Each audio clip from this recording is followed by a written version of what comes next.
మార్వాడీలకు అండగా ఉంటాం. గవర్నర్తో కలిసి గోశాల వెటర్నరీ ఆసుపత్రి ప్రారంభం. అండగా ఉండండి. తెలంగాణ వాళ్ళని గాలికి వదిలేయండి.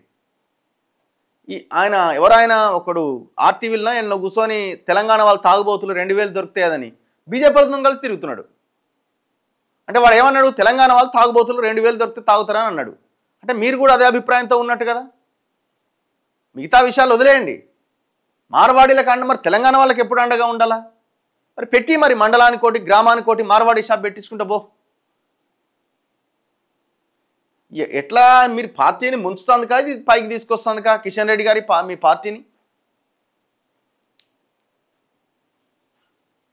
హైదరాబాద్లో కొంతమంది పనిగట్టుకొని మార్వాడి గోబ్యాక్ అంటూ గొడవలు చేయడం మంచి పద్ధతి కాదని, మార్వాడీలకు బీజేపీ ఎప్పుడూ అండగా ఉంటుందని కేంద్ర మంత్రి కిషన్ రెడ్డి అన్నాడు. ఎవడైతే వాడు తెలంగాణ వాళ్ళని తాగుబోతులని మాట్లాడిండో వాడు మొత్తం కిషన్ రెడ్డితోనే తిరుగుతున్నాడు. ఏం మెసేజ్ ఇస్తున్నావు తెలంగాణ ప్రజలకు కిషన్ రెడ్డి గారు? ఇప్పుడు మీరు అంటున్నారు మార్వాడీల గోబ్యాక్ అనడం కరెక్ట్ అని. గోబ్యాక్ అని ఎవరు అంటున్నారు? గోబ్యాక్ అంటే ఏంది? గోబ్యాక్ అంటే ఇక్కడి నుంచి తరిమేసి మొత్తం అవతలకు నెట్టేయడమా? అదొక నినాదం. అది ఆ నినాదం వెనకాల ఏమున్నది? దాన్ని ఆ పెయిన్ని మీరు గమనించాలి కదా. ఇవాళ గ్రామాల్లోకి మండలాల్లోకి బస్సు బోని గ్రామం ఏదన్నా ఉందేమో, మండలం ఏదన్నా ఉందేమో కానీ, బస్సు బోని మేజర్ విలేజ్ ఏమన్నా ఉందేమో కానీ మార్వాడి బోని గ్రామం లేదు. ఆ స్థాయిలో ఇవాళ మార్వాడి షాపులు విపరీతంగా పెరిగిపోయినాయి. ఇది కదా మనం మాట్లాడాల్సింది. గోబ్యాక్ అంటే ఎవరైనా కొట్టిరా మార్వాడీలని వాడే మనల్ని కొడుతుండే.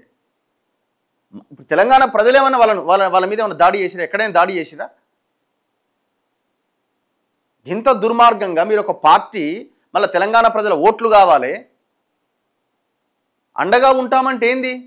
అంటే ఇంకా పెట్టిన షాపుల కంటే ఇంకా వాళ్ళ అభివృద్ధి చెందాలి, వాళ్ళవే షాపులు ఉండాలన్నదా మీ ఉద్దేశం? అసలు ఏంది మీ ఇంటెన్షన్ ఏంది అసలు? ఇవాళ తెలంగాణలో వృత్తి వ్యాపారుల పరిస్థితి చాలా దారుణంగా ఉన్నది. ప్రతి మండలంలో 5 నుంచి 10 షాపులు, 20 షాపులు కూడా ఉన్న మండలాలు ఉన్నాయి మార్వాడీలవి.